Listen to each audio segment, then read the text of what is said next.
Hello guys, welcome back to my YouTube channel maths vision. देखिए, कल हमने स्थानीय माना कॉन्सेप्ट किया था। अब हम क्या करेंगे, नंबर सिस्टम के ऊपर कुछ क्वेश्चन करेंगे जिससे आपको ये अच्छे से क्लियर हो जाएगा। चलिए देखते हैं पहला क्वेश्चन क्या कहता है, ये देखते हैं। पहला क्वेश्चन हमारे पास ये कहता है कि हमें कोई संख्या दी गई है, जैसे 8,94,743। तो इसके अंदर जो चार का स्थानीय मान और जातीय मान का अंतर पूछा गया है। तो देखते हैं चार का स्थानीय मान हमें कैसे निकालना था। देखो, मैंने बताया था कि जोन से स्थान के ऊपर वो संख्या है ना जिसकी वो पूछी गई है, तो उतने से उसे मल्टीप्लाई कर दो। जैसे इकाई, दहाई, सैकड़ा, हजारवें स्थान के ऊपर है तो 1000 से मल्टीप्लाई कर दूंगा, तो इसका 4000 क्या निकल गया, स्थानीय मान निकल गया। ठीक है। और मैंने कहा था जातीय मान क्या होता है, वो खुद ही संख्या होती है, तो 4 इसकी जातीय मान आ गया। ठीक है। अब 4000 में से मैं 4 घटा दूंगा तो मेरे पास क्या आ जाएगा, 3996 आंसर आ जाएगा इसका। ठीक है। अगर इसको इसी के अंदर ये पूछ ले ऐड क्या है, सब्सट्रैक्शन क्या है, तो देखते हैं। ये तो हमें घटाव यानी सब्सट्रैक्शन कर दिया। अब हम ऐड करेंगे, 4000 के अंदर 4 ऐड करूंगा तो 4004 आ जाएगा। ठीक है। अब इसको डिवाइड करूंगा तो 4000 डिवाइड बाय 4 यानी कि 1000 इसका डिवीजन आ जाएगा। और ऐसे मल्टीप्लीकेशन करूंगा तो 4000 मल्टीप्लाइड बाय 4 यानी कि 16000 इसकी क्या आ गई, मल्टीप्लीकेशन आ गई। ठीक है। तो आप ऐसे ही और भी सवाल सोल्व कर सकते हैं। तो देखते हैं एक और एग्जांपल, एक दो और एग्जांपल लेके देखते हैं। जैसे इसके अंदर अगला हमें क्वेश्चन पूछा गया है कि हमें ये दिया गया है कि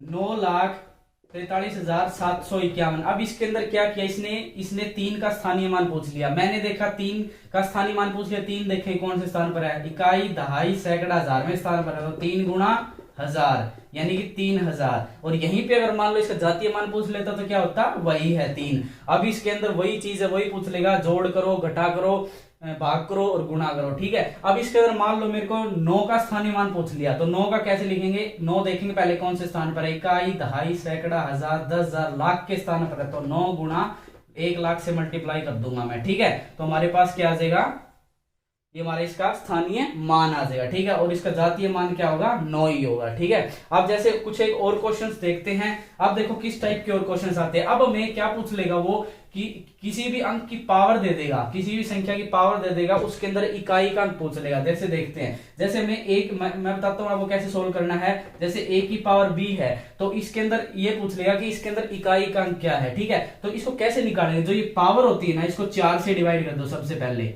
ठीक है। इसको 4 से डिवाइड कर दिया। अब जो रिमाइंडर बचेगा ना, जो रिमाइंडर बचेगा उसको इस संख्या, वापस संख्या की पावर में लिख दो। अब इसको सोल्व करने पर जो लास्ट डिजिट आएगा ना, वही हमारा क्या होगा, इकाई का अंक। जैसे एक एग्जांपल लेके देखता हूं मैं। जैसे मैंने ले लिया 7 की पावर 105, तो मैंने क्या किया, सिंपल सी बात है, 105 को मैंने किससे 4 से डिवाइड किया, 4 दूनी 8 और ये बच गया 2, 4 छीके 24। अब हमारे पास एक रिमाइंडर बच गया, ये क्या बच गया, रिमाइंडर बच गया। अब इसकी पावर में लिख दो, ये 7 की पावर में 1 यानी कि 7, 7 हमारा क्या होगा, इकाई का अंक।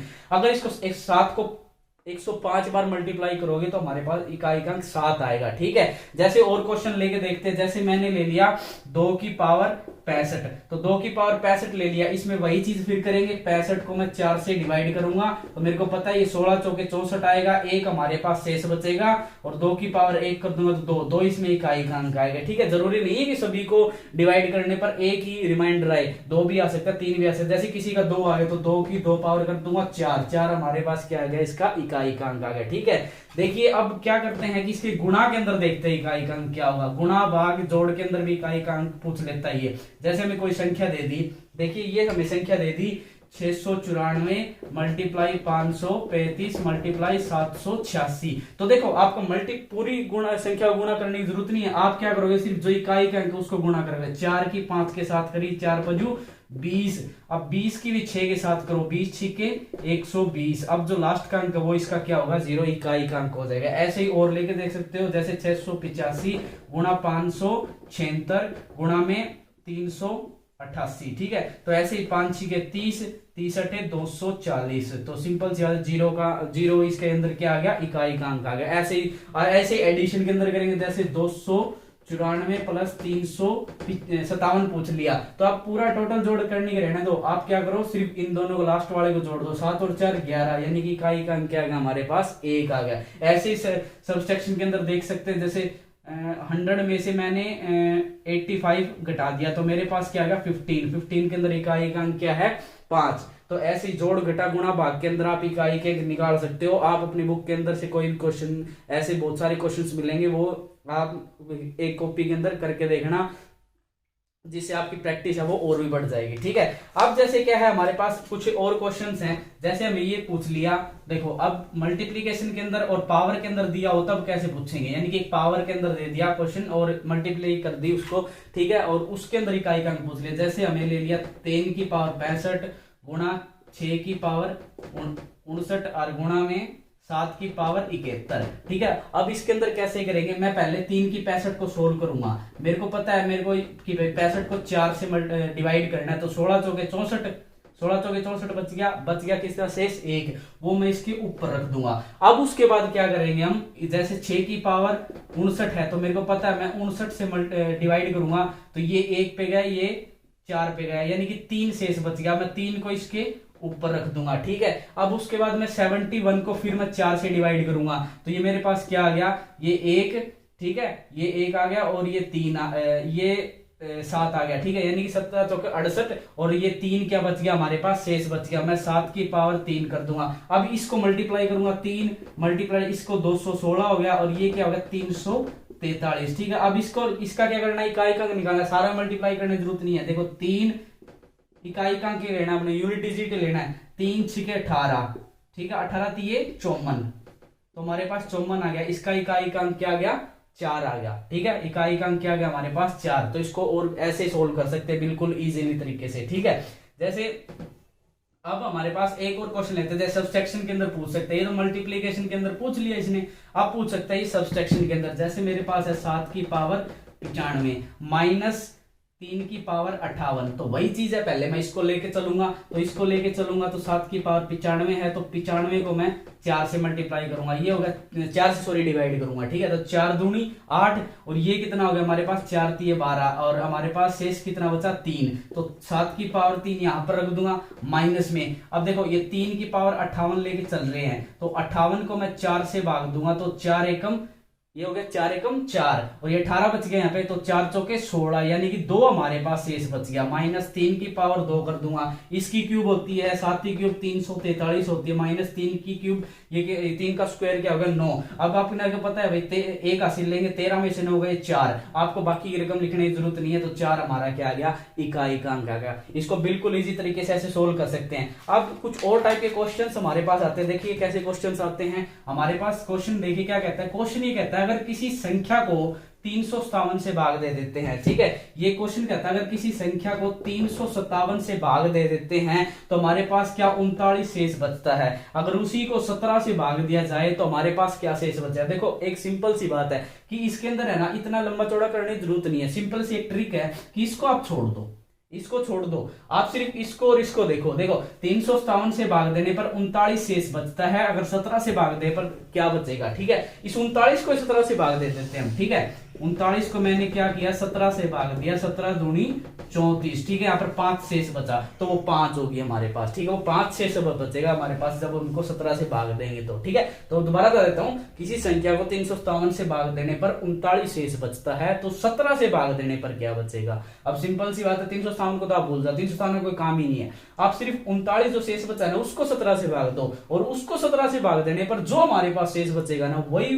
वो शेषफल बचेगा जब हम 17 से भाग देंगे। ठीक है, वो हमारा क्या हो जाएगा, आंसर हो जाएगा। जैसे एक और क्वेश्चन लेके चलता हूं मैं कि किसी संख्या को, मान लो किसी संख्या को 5 से भाग देने पर 3 शेष बचता है। ठीक है, किसी संख्या को 5 से भाग देने पर 3 शेष बचता है, और इसी संख्या के वर्ग को यानी कि स्क्वायर को किससे भाग दे दिया हमें, 5 से भाग देने पर क्या शेष बचेगा। अब देखो ये कहता है कि किसी संख्या को 5 से भाग देने पर 3 शेष बचता है, तो इसके स्क्वायर को 5 से भाग देने पर कितना शेष बचेगा। आप एक काम करो, इस 3 का स्क्वायर कर दो, ये जो शेषफल है ना इसका स्क्वायर कर दो। ठीक है, 3 3 9, क्योंकि हमें तो इससे भाग देना है। ठीक है, अब 9 को 5 से भाग दो, 9 को किससे 5 से भाग दोगे तो हमारे पास क्या बचेगा, 4 शेष बचेगा, तो वो 4 शेष बचेगा जब हम स्क्वायर को भाग देंगे तो। ठीक है, दोबारा कर देता हूं, किसी संख्या को 5 से भाग देने पर 3 शेष बचता है, अगर इसी संख्या के वर्ग को 5 से भाग देने पर क्या शेष बचेगा। तो सिंपल सी बात है, तो 3 शेष बचता है, इसका वर्ग कर दो, स्क्वायर कर दो, उसको 5 से भाग दे दो, और फिर हमारे पास क्या है जो शेषफल बचेगा वो इसका आंसर हो जाएगा। ठीक है, तो ऐसे करेंगे इसको। जैसे कुछ और क्वेश्चन, अच्छा एक क्वेश्चन कई बार बार ये पूछ लेता है कि सबसे छोटी भाज्य संख्या कौन सी होती है, कई बार ये पूछ लेता है सबसे छोटी नेचुरल नंबर बताओ, सबसे छोटी भाज्य संख्या बताओ या प्राइम नंबर बताओ। देखिए आपको पता ही होगा सबसे छोटी भाज्य संख्या कौन सी होती है, 2 होती है, ठीक है। सबसे छोटी भाज्य संख्या क्या होती है, 2 होती है। फिर उसके बाद 3, 5, 7 ऐसे चलते रहते। तो अब कभी भी आपसे ये पूछ लेना छोटी से वह अभाज्य छोटी से छोटी संख्या बताओ कौन सी जो पहले नंबर पर है, तो हमारे पास क्या आएगी, 2 आएगी। सबसे छोटी भाज्य संख्या क्या आएगी हमारे पास, 2 आ जाएगी, ठीक है। तो अब देखिए दूसरे टाइप के और क्वेश्चंस आते हैं, जैसे कि अब देखो एक क्वेश्चन मैं आपको ये बताता हूं कि मतलब कोई भी हमें संख्या दे दी वो 3 से या 2 से कैसे विभाजित होती है। देखो कोई भी हमें संख्या दे दी वो 3 से 2 से कैसे विभाजित होगी। अब देखो मेरे पास एक क्वेश्चन लेता हूं मैं, जैसे कि मैंने ये क्वेश्चन ले लिया कि 517। अब यहां पर क्या है, मैंने इनको डैश लगा दिया। अब देखो कोई हमें क्वेश्चन ऐसे दे सकता है कि कोई भी बड़ी रकम दे देगा, उसमें से एक अंक है वो गायब कर देगा, ठीक है। और वो ये कहेगा भी ये 3 से विभाज्य है, ये 4 से विभाज्य है, तो कौन सा अंक यहाँ इसके स्थान पर रखे कि वो 3 से या 4 से विभाज्य पूरी है। जैसे हमें ये संख्या दी है 517 324, ठीक है। और ये किससे विभाज्य है, ये किससे विभाज्य है, ये 3 से विभाज्य है। तो हमें क्या बताना है, वो अंक बताना है। तो हमें ऑप्शन जैसे दिए गए हैं कि 0 हो सकता है, 1 हो सकता है, 2 हो सकता है, या फिर इनमें से कोई नहीं, ठीक है। अब सबसे पहले हम 0 पुट करके देखेंगे। अब देखो सिंपल सी बात है, जब हम 0 पुट करेंगे तो ये जो इनका अंकों का योग है वो 3 से डिवाइड नहीं होगा। 1 पुट करेंगे तो भी नहीं होगा। अगर यहाँ पर हम 2 पुट कर देते हैं तो इनके अंकों का योग 3 से पूरा पूरा डिवाइड हो जाएगा। तो यहाँ पर हमारा क्या आंसर आएगा, 2 आएगा, ठीक है। तो ये ऐसे और टाइप के क्वेश्चंस बहुत हैं जो पूछ सकता है। अब देखो एक बात और है कि अब जैसे एक क्वेश्चन इस तरीके के आते हैं कि हमें क्या है कि हमें संख्याएं दे देता है और वो ये पूछ लेता है कि ये किससे भाज्य है। जैसे अब हमारे पास 33 दे दिया, ठीक है। अब जैसे 81 दे दिया, ठीक है, 71 दे दिया, और 93 दे दिया, 93 दे दिया, और एक हमारे पास दे दिया इसने 97। तो इसमें से अब ये क्या पूछ रहा है, ये पूछ रहा है कि निम्न में से कौन सी संख्या अभाज्य है। अब अभाज्य का मतलब जो स्वयं से या खुद से भाग होती हो, एक से भाग होती हो, ठीक है। इसमें से देखते हैं, अब 33 देखते हैं, इसको उठा के चलते हैं। 33 है, अब एक मेरे को बताओ, ये 33 3 से भी डिवाइड हो जाती है, और 11 से भी हो जाती है, और 33 खुद से भी हो जाती है, और 1 से भी। इसके तो 2 से ज्यादा फैक्टर्स आ गए। अब 2 से ज्यादा फैक्टर्स आ गए, इसका मतलब ये तो वो अभाज्य संख्या नहीं हो सकती। अब जैसे 81 लेते हैं, 81 किससे खुद से भाग हो जाएगी, 81 से भाग हो जाएगी, ठीक है, 1 से भाग हो जाएगी, 27 से भी भाग हो जाएगी, 3 से भी भाग हो जाएगी, 9 से भी भाग हो जाएगी। अब इसके 2 से ज्यादा बहुत फैक्टर्स आ गए, जबकि अभाज्य संख्या का ये रूल होता है कि वो संख्याएं जो एक या खुद से भाज्य हो सकती, इनके 2 ही फैक्टर बने, तो हमारे पास ये भी नहीं हो सकती, ठीक है। अब 93 देखते हैं, 93 क्या है, 1 से भाग हो जाएगी, खुद 93 से भाग हो जाएगी, 3 से भी भाग हो जाएगी, ठीक है। अब 3 से भी भाग हो जाएगी, 31 से भी भाग हो जाएगी हमारे पास, ठीक है। तो इसके भी 2 से ज्यादा फैक्टर्स आ गए, ठीक है। तो ये भी हमारे पास अभाज्य संख्या नहीं हो सकती। अब 97 देखते हैं, 97 किससे भाग होती है, 97 वैसे भी खुद से भाग होती है, और एक से भी भाग होती है, ठीक है। अब ये 97 है, ये 1 से और खुद से भाग होती है, इसका मतलब ये है हमारी भाज्य संख्या। इसलिए आप पहचान सकते हो। बस इसके लिए आपको क्या करना है, इसके लिए आपको मेरी पिछली वीडियो देखनी है कि उसके अंदर मैंने सब कुछ बताया, नेचुरल नंबर कौन से होते हैं,